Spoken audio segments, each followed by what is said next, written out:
جو اپنا آپ اللہ تعالیٰ کے حوالے کر دے اور قرآن کو اس کا حق دے کر پڑھے وہی کامیاب ہے۔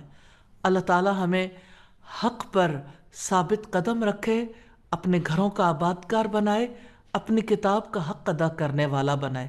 آمین ثم آمین۔ نمبر 15 ہے، اے بنی اسرائیل یاد کرو میری اس نعمت کو جو میں نے تمہیں عطا کی تھی، اور یقیناً میں نے تمہیں جہانوں پر فضیلت دی تھی۔ لیکن فوراً ہی اللہ تعالیٰ وارن کرتے ہیں، اور ڈرو اس دن سے جس میں کوئی شخص کسی شخص کے کچھ بھی کام نہیں آئے گا، اور نہ اس سے کوئی فدیہ قبول کیا جائے گا، اور نہ اس کو کوئی سفارش فائدہ دے گی، اور نہ وہ مدد دیے جائیں گے۔ یہ آیات ہمیں بتا رہی ہیں فضیلت کوئی وی آئی پی پاس نہیں، فضیلت رسپانسبلٹی ہوتی ہے، اور رسپانسبلٹی کا حساب بھی ہوتا ہے۔ پھر ابراہیم علیہ السلام کا تذکرہ آتا ہے، اور جب ابراہیم کو اس کے رب نے چند باتوں میں آزمایا تو اس نے ان سب کو پورا کر دیا۔ اللہ تعالیٰ نے فرمایا، یقیناً میں تمہیں سب لوگوں کے لیے امام بنانے والا ہوں۔ ابراہیم نے کہا، اور میری اولاد میں سے بھی؟ جواب بہت ڈسیسو ہے۔ اللہ تعالیٰ نے فرمایا، میرا عہد ظالموں کو نہیں پہنچتا۔ یہاں ایک اصول طے ہو گیا، لیڈرشپ کسی کا انہیریٹڈ پریویلیج نہیں، کیریکٹر کا کانسیکوینس ہے۔ Leadership is earned not inherited. پھر اللہ تعالیٰ بیت اللہ کا تعارف کراتے ہیں، اور جب ہم نے بیت اللہ کو لوگوں کے لیے لوٹ کر آنے کی جگہ اور سراسر امن بنایا، یہ صرف ایک عمارت نہیں، یہ انسان کو اللہ تعالیٰ کی طرف بلانے کا پوائنٹ ہے۔ پھر حکم دیا گیا، اور تم مقام ابراہیم کو نماز پڑھنے کی جگہ بناؤ، اور ہم نے ابراہیم اور اسماعیل کو تاکیدی حکم دیا کہ آپ دونوں میرے گھر کو طواف کرنے والوں اور اعتکاف کرنے والوں اور رکوع اور سجدہ کرنے والوں کے لیے پاک صاف رکھو۔ یعنی یہ گھر عبادت کے لیے ہے، فخر اور سپریورٹی کے لیے نہیں۔ ابراہیم علیہ السلام دعا کرتے ہیں، اور جب ابراہیم نے کہا، اے میرے رب اس شہر کو امن والا بنا دے، اور اس کے باشندوں کو پھلوں میں سے رزق عطا فرما، جو ان میں سے اللہ تعالیٰ اور یوم آخرت پر ایمان لائے۔ اللہ تعالیٰ نے فرمایا، اور جس نے کفر کیا تو میں اسے بھی تھوڑا سا فائدہ دوں گا، پھر اسے آگ کے عذاب کی طرف بے بس کر دوں گا، اور وہ بدترین لوٹنے کی جگہ ہے۔ پھر وہ تاریخی منظر آتا ہے، اور جب ابراہیم اور اسماعیل علیہ السلام بیت اللہ کی بنیادیں اٹھا رہے تھے تو انہوں نے کہا، اے ہمارے رب ہم سے قبول فرما، یقیناً تو ہی سب کچھ سننے والا، سب کچھ جاننے والا۔ یہ حیرت انگیز بات ہے، اتنی بڑی خدمت اور پھر بھی قبولیت کی، ایکسیپٹنس کی فکر ہے۔ یہ دعا بتاتی ہے ریئل سروس اینڈز ود دعا فار ایکسیپٹنس۔ پھر دعا کرتے ہیں، اے ہمارے رب ہمیں اپنے لیے فرما بردار بنا، اور ہماری اولاد میں سے بھی ایک امت اپنے لیے فرما بردار بنا، اور ہمیں ہماری عبادت کے طریقے دکھا، اور ہماری توبہ قبول فرما۔ یقیناً تو بڑا توبہ قبول کرنے والا، نہایت رحم والا ہے۔ یہ دعا بتاتی ہے A believer plans for generations, not moments۔ اے ہمارے رب، اور ان لوگوں میں انہی میں سے ایک رسول بھیج جو انہیں تیری آیات پڑھ کر سنائے، اور انہیں کتاب اور حکمت کی تعلیم دے، اور ان کو پاک کرے۔ یقیناً تو سب پر غالب، کمال حکمت والا ہے۔ یہ دعا محمد صلی اللہ علیہ وسلم کی بعثت کی صورت میں قبول ہوئی۔ رسول اللہ صلی اللہ علیہ وسلم ابراہیم علیہ السلام کی دعا کا ایک مومنٹ ہے۔ آئیے یہاں رک کر خود سے سوال کریں، کیا میں عبادت کے بعد ایکسیپٹنس کی دعا مانگتی ہوں؟ کیا میں اپنی جنریشنز کے لیے بھی دعا اور محنت کرتی ہوں؟ کور میسج آف رکوع ہے، یہ رکوع ہمیں یاد دلاتا ہے اللہ تعالیٰ کے دین کے مراکز پتھروں سے نہیں، فرما بردار دلوں سے بنتے ہیں، جو ابراہیم علیہ السلام کی طرح دعاؤں، اوبیڈینس اور رسپانسبلٹی کو ایک ساتھ لے کر چلے۔ وہی تو اللہ تعالیٰ کے پلان کا حصہ بنتا ہے۔ اللہ تعالیٰ ہمیں اپنی عبادت کے طریقے سکھا دے، ہماری خدمت قبول فرما لے، اور ہمیں اور ہماری نسلوں کو اپنا فرما بردار بنا دے۔ رکوع نمبر 16 ہے، اللہ تعالیٰ سوال اٹھاتے ہیں، اور کون ہے جو ابراہیم کی ملت سے منہ موڑے مگر وہی جس نے خود کو بے وقوف بنا لیا، یعنی انٹلیکچولی بینکرپٹ، حالانکہ ہم نے اسے یعنی ابراہیم علیہ السلام کو دنیا میں چن لیا تھا، اور بلا شبہ وہ یقیناً آخرت میں صالحین میں سے ہوگا۔ یہ فرقے کا مسئلہ نہیں، یہ چوائس اور کانشیسنس کا مسئلہ ہے۔ ملت ابراہیم کا مطلب ہے کمپلیٹ سبمیشن ٹو اللہ سبحانہ و تعالی۔ جو اس راستے سے ہٹتا وہ کسی اور کو نہیں خود کو نقصان پہنچاتا ہے۔ جب اس کے رب نے اس سے کہا فرما بردار ہو جا، تو اس نے کہا میں جہانوں کے رب کا فرما بردار ہو گیا۔ نو ڈیبیٹ، نو کنڈیشنز، نو ایکسکیوز، بس ایک کلیئر رسپانس، اور وہ رسپانس پوری لائف بن گیا۔ میں جہانوں کے رب کا فرما بردار ہو گیا۔ ابراہیم علیہ السلام نے یہ خود تک لمیٹڈ نہیں رکھا، وہ اسے اپنی اولاد تک پہنچاتے ہیں، اور اس کی وصیت ابراہیم نے اپنے بیٹوں کو کی، اور یعقوب نے بھی، اے میرے بیٹو، یقیناً اللہ تعالیٰ نے تمہارے لیے دین کو منتخب کیا ہے، تو تم ہرگز نہ مرنا مگر اس حال میں کہ اللہ کے فرما بردار ہو۔ کیا تم اس وقت موجود تھے جب یعقوب علیہ السلام کو موت آئی، جب اس نے اپنے بیٹوں سے کہا ما تعبدون من بعدی، میرے بعد تم کس کی عبادت کرو گے؟ یہ سوال ڈیتھ بیڈ پر پوچھا جا رہا ہے۔ یعنی مومن کا آخری کنسرن کبھی بھی بینک بیلنس نہیں ہوتا، بلیف سسٹم ہوتا ہے، اور اولاد کا جواب واضح ہے۔ انہوں نے کہا ہم آپ کے معبود اور آپ کے آبا ابراہیم، اسماعیل اور اسحاق کے معبود کی عبادت کریں گے جو ایک ہی معبود ہے، اور ہم اسی کے لیے فرما بردار ہیں۔ وہ ایک امت تھی جو یقیناً گزر گئی، جو کچھ اس نے کمایا وہ اس کے لیے ہے، اور جو کچھ تم نے کمایا وہ تمہارے لیے ہے، اور تم سے اس کے بارے میں نہیں پوچھا جائے گا جو وہ کیا کرتے تھے۔ سلویشن سر نیم سے نہیں ملتی، یہ پرفارمنس بیسڈ ہوتی ہے، not legacy based. No one gets a free pass. اور انہوں نے کہا کہ تم یہودی ہو جاؤ یا عیسائی ہو جاؤ تو ہدایت پاؤ گے۔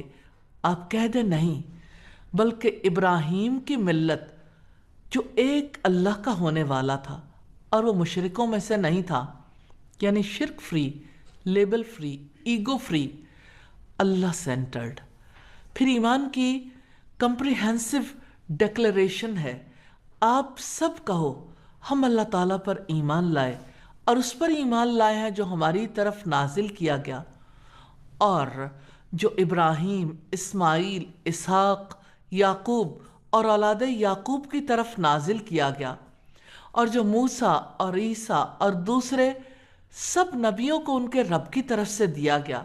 ہم ان میں سے کسی کے درمیان فرق نہیں کرتے، اور ہم اللہ تعالیٰ ہی کے فرما بردار ہیں۔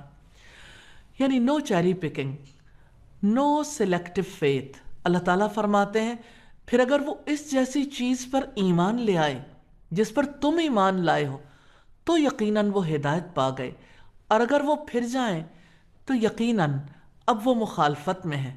لیکن ساتھ ہی اطمینان دلایا گیا، چنانچہ عنقریب ان سے اللہ تعالیٰ آپ کو کافی ہو جائے گا، اور وہ سب کچھ سننے والا، سب کچھ جاننے والا ہے۔ اللہ تعالیٰ کا رنگ اختیار کرو، اور رنگ میں اللہ تعالیٰ سے زیادہ اچھا کون ہے، اور ہم اس کے لیے عبادت کرنے والے۔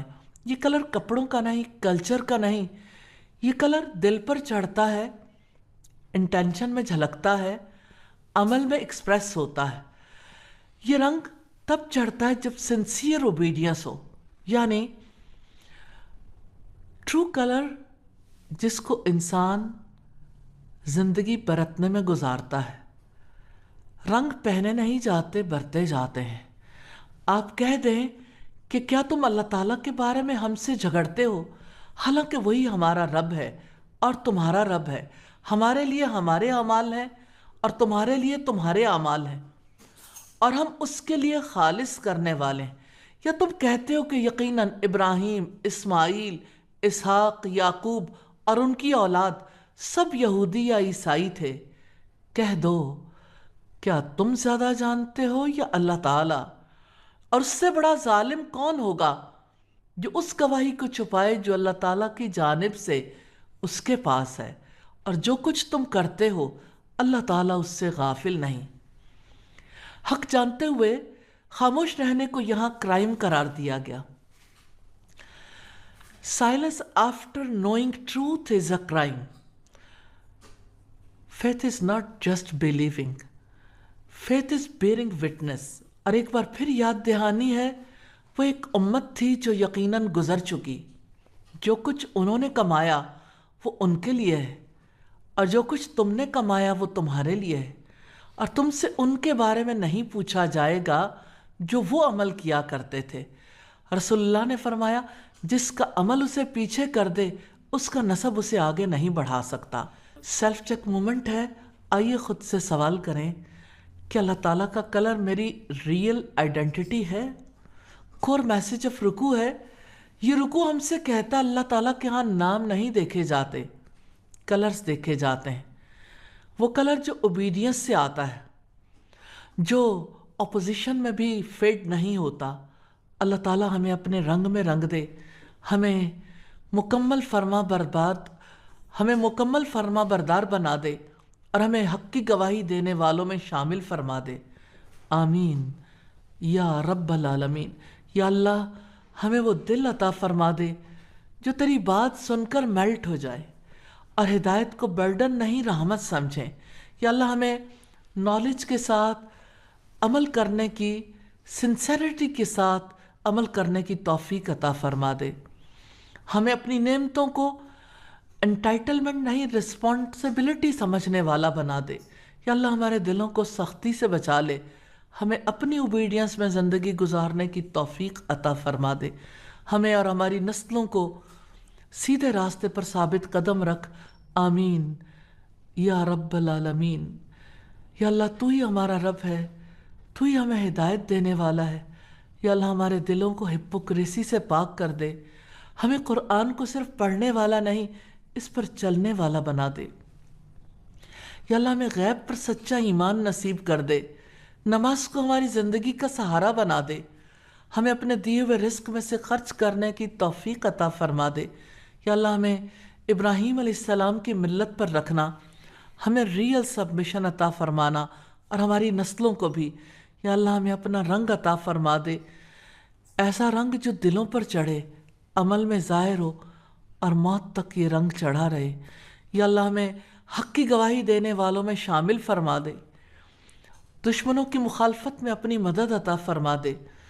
یا اللہ ہمیں اس دن کی ہیوملیشن سے بچا لینا جب کوئی کسی کے کام نہیں آئے گا، ہمیں اپنی رحمت کے سائے میں جگہ عطا فرما دے۔ آمین ثم آمین۔ سبحانک اللہم و بحمدک، نشہد ان لا الہ الا انت، نستغفرک و نتوب الیک۔ السلام علیکم ورحمۃ اللہ وبرکاتہ۔